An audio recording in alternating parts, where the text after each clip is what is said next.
Ebusan for aha Ghana TV GH. Mesra like, comment, subscribing. Never notification so turning on so that anytime you post video we will start make it. Because you call the economic management in Mudia. What did they know? The economic management and head. What did they know? It can only have a mission. As to how its vision is being executed, sector ministers, it is a common school for Uncle Anum so you can't blame Dr. Bawumia. You can't blame Dr. Bawumia. To catch them all your education here, say, and we are affected. Some Kurane said you heard it. The EMT mission is I was say Akurabia or school bia or school going age, with education. Enti acquire near befa so we education, set objectives by the various ministries. What did they know? Some objectives where the challenges were. What say what the all year would ye? School down I see quadra sono your friends say creative high school is quadra sono yan Dr. Bawumia and over. Dr. Bawumia and it is as same way no more fama. Me say Dr. Adutwum is a fine gentleman. So I say, no analysis. I mean, I've sat down for him to teach me. He teaches like a professor. What did he do? Ubetini aye bibia. Onya ye o ketekete bi na aba ni mu no. Ah, person what they call attack Dr. Bawumia. So yes sir. Oh yes sir. Yeah. So good. Why you want to know about your impeded? America, Ajimai. Say America no. Dr. Bawumia abaya ne ko. Say me director kan no. Obia wo kwan say ono nso betimi aba. Na watimi aba abaya ne de. Obia aba ebetie no. But what I am saying, make a party for ne say apology na Dr. Bawumia render and it is in good order. Ye nem ni pa nim no. Okasa u die cha respond dia. One hwe anu akoka de nka. Otiase Adutwum wa daroma ye besro. We are very fine gentleman. Me personally I like him. Yeah. Otiase or you be you 100 times would want to listen to him. Tiase okasa nimdie ni adiade ewo mu adusua de bebre. Otiase pansem ni bi ho na ukoka ya na ayedin. Now, I people will start be thinking differently about how you see what you are saying. But the fact still remains to say, economy no over 300 sectors and a kicker boom year economy. Etime makase me John Mahama memoya wobunisi say me ni das wo bia wo mu say be because me hu bibi papa bia wakosua si wode baba beka ho enti anya education kwa na yediti wiase mu sesei professor fuwe ni doctor fuwe kapreman edie be na ewo ho a eye yi oti ase enye no kwa wode ubi bia wo no usofa bo ho sabre kanse samrane anase fa ye bibi sebra champo wode ni hotel e friend crofo mo bedem Who's Adutwum? Who Lake Bosom tree? What is there? Lake Bosom Jew, obey Mamma and Crawford or them movie.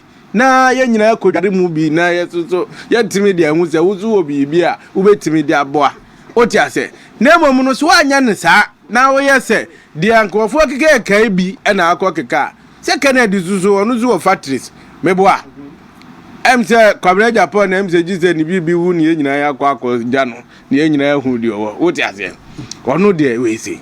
Oh, it's Adutwum ye best said the one was no fire lake ye wo me nyina delegates ye nyina say hoye ne on petuaso oti ase nti no betima me nyina kodware yi lake busum twi mu bi ye nyina asoso de agina so ne de ato aba ma instead of say obese education me dem ya de and masa ensem wo ho but ye betwa so na ya to aso next time keke Den. Ye tan ya dodo. Ye dia to tankru wa mo dodo. MPP for ya mo bododo.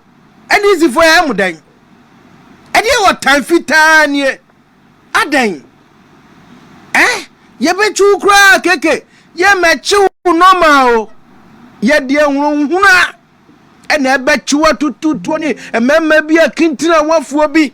ne je se hu wabusuafo ye de wu ko de am se na ye kobo abusuapani amane se unua no ye koku no ano no areho oti ase abronya yes abronya wono anante akọ police ID odu ho a ne de handcuff aguninsa edi asemwa na handcuff de minim we handcuff ye ade a obi a resist arrest a o pesu odwane na we di obi nante kodru police ID a yes a de handcuff guninsa aden ena ye ade yi sei se akoye se MPP for de yentan wo mu na NDC for de yenye sei azoka efkan be so ne fa so kochi no a police for say o machi no na abronya de waduru ho no ne ye de handcuff agunisa ase atwa no peter ye de na kotena ye se car Black Maria car ye de gantana mo befo ekotena mu uni gantana mo befo no get what too for serious sound of yasu man koko kra otimi de ye bomb na mo de abronya a ono anante aba akotum sending signal say ase kokunu o se ekoye ni den o enye papa yesa so kokoto a utie judge na wote ono o si nipa bi hu hia si nipa bi abra constitution of Ghana say we are all equal before the law. Hey, na sa na wa ban mapa dia edin o yetimi tete ye say dia edin eti ye se Ghana fo nyina se ye dia ye Shatawale SM fo ni nyina meka ho odi ase SM fo ni nyina meka ho ni nyina nko demonstrate odi ase Shatawale whoever thought to say ni Lamborghini ye be gi asi ho agu abrante ye say dey can be o TikTok utina Facebook utina dia be so o can say eh na say na asumdie de say asumdie na na say TikTok bia do we free sir na na do ye dinatem ka say MC aboni duampo esa be di president onu kura ka bi say na na do onu otu nkwalafo o se mo hwe ye ka se mintimi nye president enne me ye president ye da so dinatem obi a otwa nkwala school fees enti me stress ya o kan no de bia be mfa bi nka ho be pa cho utia na se wo hwa ne Paul kan no de ya me ya doma ebnada eno be koso akra say ye de ya Kumasi de yes yes na me pa cho men kan se we de ya PP for na nya ba bi ade na keka o ma panyi timi agina media fo anim say me do I look at case supreme leader obi o timi chief justice said o ma panyi no mo suro wunti no ma timi anka o ye Ayatollah Ali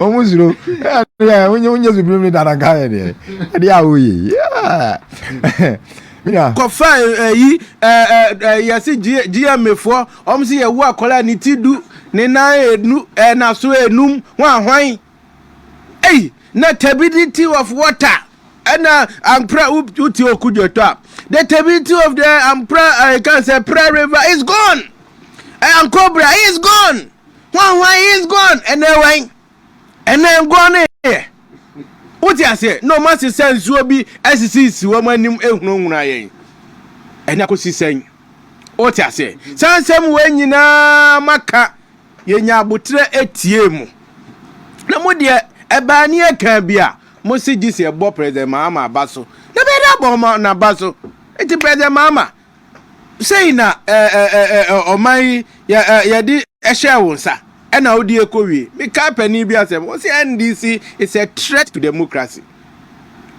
oti ase and indeed esi so say chief justice mua yetimi yi na di say wodi ni kru ne be to kwan ye wi a ya say stripping off ne benefits our koye judge 10 years enfantini ba eraba it's about tokonu araba 10 years was some as a judge no ya say ne entitlement nyina finisa mami once di kra on fan kofie me gidi say adia president mahama aye mami ni re fida ni re enfida say wode ne ba eni ne kunu keke me krampo de enka mami no ne kunu enya asam ɛna ɔde ba court ɛna nka maame no yɛ chief justice nti ɔfa akwan bi so ma ne kunu yɛtwitwa agye no a ɛka me nka hwe o anaasɛ ne ba girl no